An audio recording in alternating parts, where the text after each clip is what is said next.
I opened his message, and it changed everything. Not because of what it said, but because it wasn't meant for me. I didn't mean to read it. I swear I didn't. It was one of those accidental swipes. Your thumb just brushes the notification, and suddenly you're inside someone else's secret.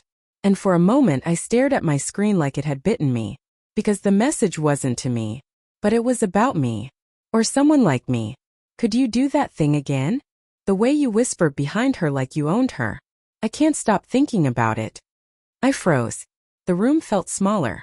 My heartbeat went from casual background noise to front and center. It wasn't from a friend. It wasn't innocent. And it wasn't meant for my eyes. It was from her. I recognized the name. She worked with him. She'd been at the last dinner party. Long lashes. A laugh too rich for casual conversation. The one who said my name a little too sweetly. And suddenly I wasn't standing in our kitchen anymore. I was somewhere else. Somewhere darker. Hotter. That one message cracked open a door I didn't know existed. And I should have shut it. Right then. I should have turned away, gone back to my coffee or my day or anything else that didn't feel like this. But I didn't. Instead, I started imagining. His hands. Her gaze. My body in the middle of that sentence. I didn't know what he had done behind me that night. I didn't remember being owned. But now, I wanted to. I wanted to remember what I never noticed. I wanted to feel what she saw. There was this heat crawling up my neck, this pulse at the base of my spine like my body knew more than my brain could process. Was it betrayal? Or was it temptation? Was I angry? Or aroused? That message, it didn't end something. It opened something. A window. A door. A fantasy I never dared admit out loud. And that's when I made the choice I probably shouldn't have. I wrote back. Not as myself. Not as the woman he came home to every night. But as someone who wanted to know how far the game would go. And what happened next was nothing I expected. I didn't think it through. I wasn't even sure what I was doing. My fingers moved faster than my doubt. I didn't answer her message directly. I didn't ask questions. I just sent a single line from his phone while he was still in the shower. Tell me more. And then I waited. The air felt thick with the kind of silence that isn't really quiet, just charged. Every creak of the pipes, every drop of water hitting the tile, every second he didn't come out felt like part of the setup for something I couldn't predict. The phone buzzed. My heart jumped. I told myself I wouldn't look. That I'd delete the message, shut the door I just cracked open. But I did look. I don't know if I should, but God, yes. That night, you were so confident. You knew she had no idea. That turned me on more than anything. I should have stopped there. I should have shut it all down and told him. Or yelled. Or cried. Or demanded answers. But I didn't feel betrayed. Not in the way I expected. Instead I felt seen. In a twisted secondhand voyeuristic way. Like I'd caught a glimpse of myself through someone else's hunger. She had no idea. That line echoed. And the memory of that night came back with new shadows. The party. The drinks. The subtle shift in his voice when she walked into the room. The way he stood a little too close when I bent over to grab something. His fingers grazing the small of my back when no one was watching. Or maybe when someone was. What if it had been a show?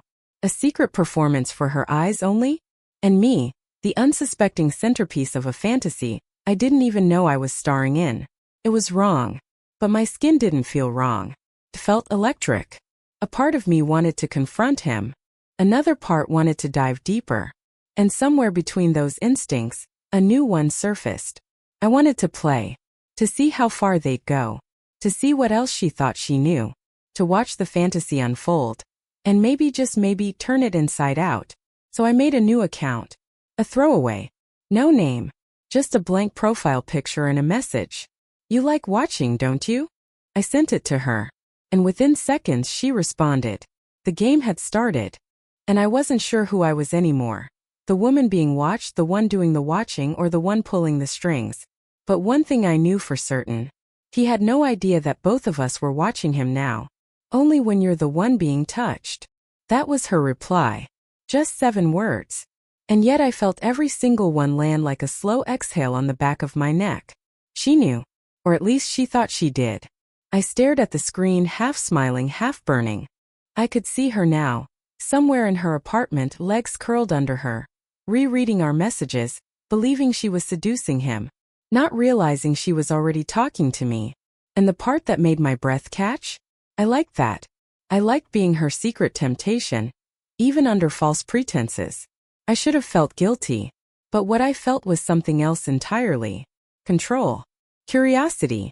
A kind of boldness that came with anonymity. So I leaned in. Tell me what you imagined. That night. Be honest. 3 dots. Paused. Gone. Came back. Her pressed against the kitchen counter. You standing behind her, hand on her hip, lips brushing her ear. She didn't know I was watching, but you did. I closed my eyes and let her words fill in the blanks my memory hadn't colored in. And suddenly I could feel it. His body behind mine, the pressure of something restrained, deliberate, dangerous in the best possible way. Had that moment really happened? Or had I been so caught up in the illusion of domestic peace that I never noticed the quiet choreography between them? That thought hit me like a wave. Not of anger, but of heat. Somehow her fantasy made me remember my own body. The things I'd forgotten about it, the tension I used to carry before a date, the thrill of being touched unexpectedly, the secret satisfaction of being wanted. Not just loved, wanted.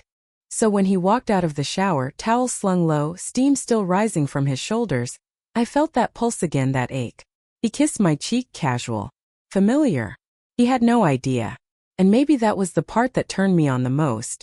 I watched him dry off, move around the room, stretch. And I thought about how she saw him. How I used to see him, before routine softened the edges of desire. I felt myself waking up. To him. To her. To me. That night I lay in bed beside him, one hand on my chest, feeling the way my body responded to thoughts I shouldn't have had.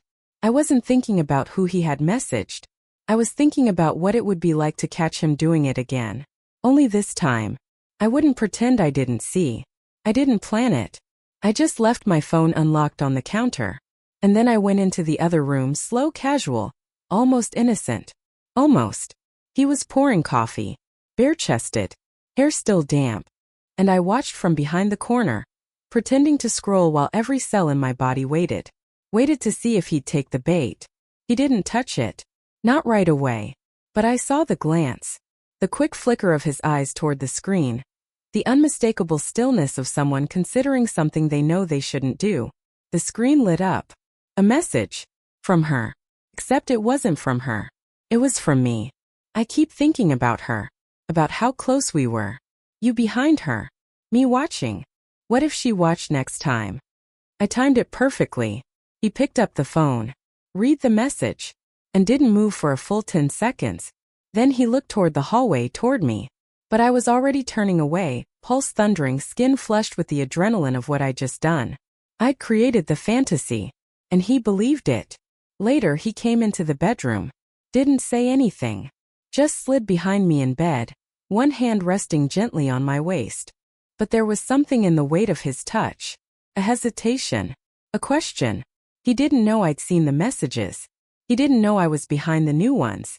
But I could feel it. He was wondering. Wondering if I knew. Wondering if I wanted to know. And that doubt, that delicious, dangerous uncertainty, it changed everything between us. His lips brushed the back of my neck with a kind of reverence, like he was asking forgiveness or permission. Maybe both. My breath caught. I didn't turn around. Because if I did, the spell would break. I wasn't ready for it to break. I wanted to stay inside the tension, the not knowing, the almost. And that night when I dreamt of them, of us, I saw a version of myself I hadn't met yet. The kind of woman who doesn't look away. Who watches. Who chooses. And for the first time in years, I wanted more. Not more love. More risk.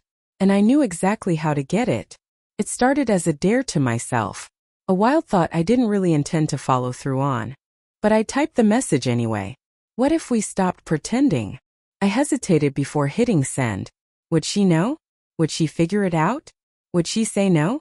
But within minutes her reply came. Tell me when and where. The heat that rushed through me wasn't fear. It was something far more dangerous. Satisfaction. I chose a bar halfway between us. Dim lighting, high ceilings, cocktails that taste like secrets.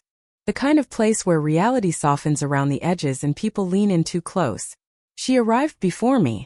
I spotted her instantly. Leaning on the bar, hair tied up, a silk blouse clinging to her collarbone like a whisper. She turned when she sensed me. And in that second the whole game tilted. Because she smiled. Not the way you smile at a stranger. Not even the way you smile at a rival. It was intimate. Familiar. Like she already knew me. Because in a way she did. She slid a glass toward me before I even sat down. "You're her, aren't you?" she said softly. I froze. My fingers tightened around the rim of the glass. But her tone wasn't accusing. It wasn't cold. It was thrilled. "I hoped it was you," she added, lips barely touching the glass as she spoke. I didn't respond right away. My pulse was too loud. She leaned closer. "The way he touched you." I thought about it for days. Weeks. I watched it happen and I kept wondering, what would she do if she knew? Her eyes never left mine. And I felt something shift inside me. Not jealousy. Not anger. But desire. Pure, unapologetic, unfiltered desire. Not just for him. For this. For her. Not romantically, not in some cliché fantasy, but in a way that made me ache to know what it would feel like to let someone see all of me. Not just as a partner. As a woman. A body. A story. A storm. I leaned in. "What did you see?" I asked. And the way her lips parted just slightly was answer enough. We stayed at that bar for hours, trading glances that said more than words ever could. She never said his name. I never asked about boundaries, because this wasn't about betrayal anymore. It was about discovery. And when I left, her fingers brushed mine for just a second longer than necessary. Enough to say this isn't over. I told myself it would stay in that bar. That it was a moment. A spark. A story I'd never tell. But a week later she showed up. Not uninvited, no. She messaged first. "I'll be near your place tonight. Should I stop by?" I stared at the screen, breath shallow, the air suddenly too still. I thought about saying no. About deleting the message. About pretending I hadn't seen it. But I didn't. I typed back. "Come." It wasn't just a word. It was a surrender. I didn't tell him. I didn't plan anything. I just waited. And when the doorbell rang, I opened it. She was wearing something simple. A black tank top, denim jacket. Her hair loose and damp like she just stepped out of the shower. She smelled like vanilla and rain and something wilder. There was no pretense. No fake excuse. No awkward conversation. She stepped inside, her eyes scanning the space like she was mapping the scene of a dream she'd replayed too many times. And then her gaze landed on me. "So this is where it happened," she said softly. Her voice wasn't mocking. It wasn't possessive. It was reverent. She walked past me slow, letting her fingers trail across the kitchen counter. "Right here," she whispered, stopping at the edge. I didn't answer. I just watched her. Watched the way her body moved with unspoken confidence. Watched the subtle rise and fall of her chest. The way she paused like she was remembering something, or imagining it. There was something magnetic about her. Not just her beauty, but her knowing. She knew what it felt like to see me through the lens of someone else's desire. Now, I wanted to see myself that way too. So when she turned and stepped closer, close enough that our arms nearly touched, I didn't move away. I stood there, silent, waiting. She didn't touch me. Not yet. But her voice dropped, her breath warm against my cheek. "Do you know how long I wanted to tell you? How long I wondered what you'd do if you ever found out?" I turned to her finally. Met her eyes. And for once I didn't think. I didn't question. I just answered. "I think I want you to show me." And the look on her face. That half smile, half confession. It was the moment the game stopped being pretend. The moment hung between us like the pause before a storm. Not physical yet, but charged. She was standing inches away from me. Every breath shared. Every glance a question without words. I didn't move. She didn't either. But something inside us shifted like a thread pulled too tight, finally giving way. And then finally her fingers brushed mine. That was all. Just fingers. But it felt like being touched everywhere. Because it was deliberate. Because I'd wanted it. Because she had waited. "Do you want to know what he said about you?" she whispered, barely audible. I nodded. But it wasn't the words I was hungry for. It was the feeling. The heat of being seen from a distance. The thrill of being discussed. Of being desired so openly it bordered on worship. She leaned in, her lips close to my ear. He said you drive him crazy. That you act innocent but your body always tells the truth. I shivered.